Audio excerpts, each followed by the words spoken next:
Hey, how's it going, guys? I'm back in the video, and today I'm going to be talking about why the Dallas Mavericks could potentially be the most slept-on team in the NBA.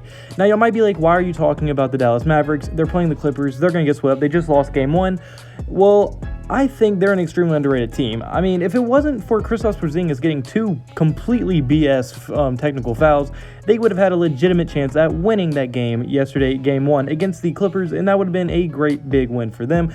But Kristaps got ejected, they lost their second best player, and they were all out of sorts. So I'm going to be giving some reasons why I personally think that they are going to be one of the most slept-on teams and could give the Clippers a real run for their money in the first round. So I'll be getting into all that in this video. So if you do like the video, hit the like button and subscribe button. It would mean the absolute word to me. And without further ado, without running on too much, let's get right into this video.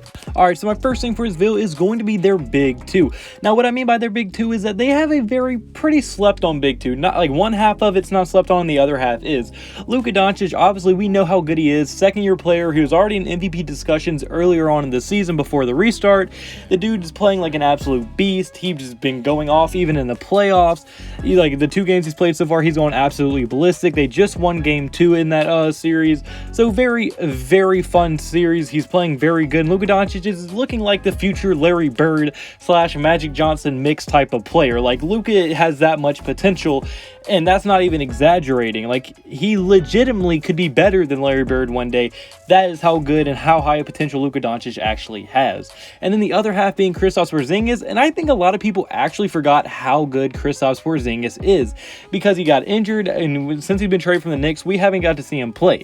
Well, this is the first year we got to see him play, and although he hasn't been fully himself, he has still been by far a top 10, top 8 power forward in the NBA after what, 2 years of not being able to play, which is very, very impressive. And he has been a huge reason for this Dallas Mavericks success. And as he gets better, as he gets more comfortable playing, and as Luka Doncic and himself's chemistry grows and grows, they're just going to be getting better and better as they go along. And also, both of them are very, very young. A lot of people don't know how young Kristaps Porzingis is, but he's only 25, 24 years old. Luka Doncic is what, 22 maybe 20? The dude is very young. They're both young. Their timetables match, and if they can stick together on contracts, this team is going to be very scary, and this big two has a potential to maybe one day be the best big two in the NBA. And the reason I say that is because since the restart has happened, both of them are averaging 30 points per game or more a game, 9 rebounds per game. But not only do they both do things like that, like they both can score at an elite level, they can both rebound at an elite level, but not only can they both do that, but they also bring different things to the table. As Porzingis, since the restart has happened, is averaging 1.5 blocks per game, is one of the best shot blockers in the NBA. And I mean, he's just going to get better and better, and he's able to lock up the paint completely by himself. But then Luka Doncic is elite at getting his teammates involved, as he's been averaging 9.7 assists per game the entire season.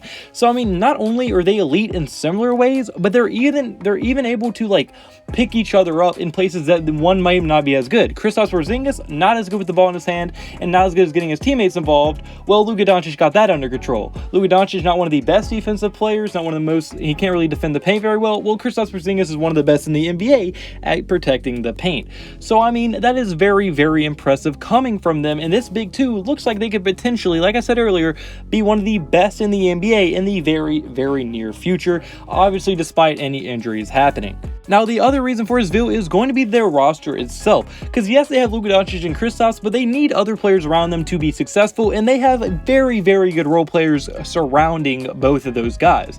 As I mean, look at what they have. They players have like Tim Hardaway Jr., who has been a great scorer for the Mavericks and has just been extremely efficient for them, and he's one of the more underrated players, role players in the NBA. But then they have Denny Smith, who's very solid as well. Seth Curry is probably a top 10 shooter in the NBA right now. He's shooting one of the highest percentages and has been an absolute beast since he's really joined the Dallas Mavericks, and he's becoming 6th Man of the Year candidate and starting level point guard or shooting guard candidate as well for a lot of teams, and a team in free agency is going to throw him a bag due to how good he has been playing.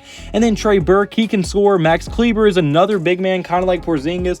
He's a 7-footer that can stretch the floor, shoot the 3 consistently and make it. So I mean, you still have to worry about them. So when they're both on the floor at the same time, him and Kristaps, it's very hard to guard. 2 7-footers on the perimeter when you have to worry about Luka Doncic cutting, Tim Hardaway Jr., Trey Burke, Seth Curry. That is very, very hard to guard. You can't play as much help defense, and it just kind of ruins everybody's defensive scheme. And we kind of saw that in Game 2 versus the Clippers, where the Dallas Mavericks pretty handedly won. And that kind of segues into my third reason. It's going to be that they do not play like a young team. I mean, despite them being such a young team, they don't play like a young team. Or maybe their entire team isn't young, but their two main players that make their team go, and Porzingis and Luka, are extremely young. But they don't play like they're young. Luka played overseas basketball, won championships and MVPs overseas, so he is used to big games. He's used to pressure. He's used to these type of situations, so he doesn't have to be this isn't his first time experiencing it, which means he plays much, much calmer than a normal second-year player would going against a #1 seed in Paul George and Kawhi Leonard, and especially Patrick Beverley. I mean, they were picking Luka up from half court in Game 1, and Luka had no problem scoring. Maybe in the beginning he struggled a little bit, but I mean, once he got comfortable, he started to score. He started to become the normal Luka we all know he can be. And if it wasn't for Porzingis getting ejected off of 2 BS technical fouls, let's be honest, the Dallas Mavericks would have a legit chance right now of being 2-0 against the Clippers in this series. So this series is going to be extremely fun to watch. I think the Dallas Mavericks are one of the most slept-on teams. I mean, they're going to give the Clippers a run for their money. I don't think they're going to win, but I do think the Clippers are going to struggle. So yeah, I want to hear our thoughts in the comment section below. Do you agree with me? Do you think that they're slept on? What videos do you want to see me make in the future? I want to hear all of that in the comment section below. If you did like the video, hit the like button and subscribe button. It means the absolute world to me. Hope you have a blessed day. Could I have a blessed day? So you need to have a blessed day. See you in the next video. Goodbye. Boo. Blah, blah, blah.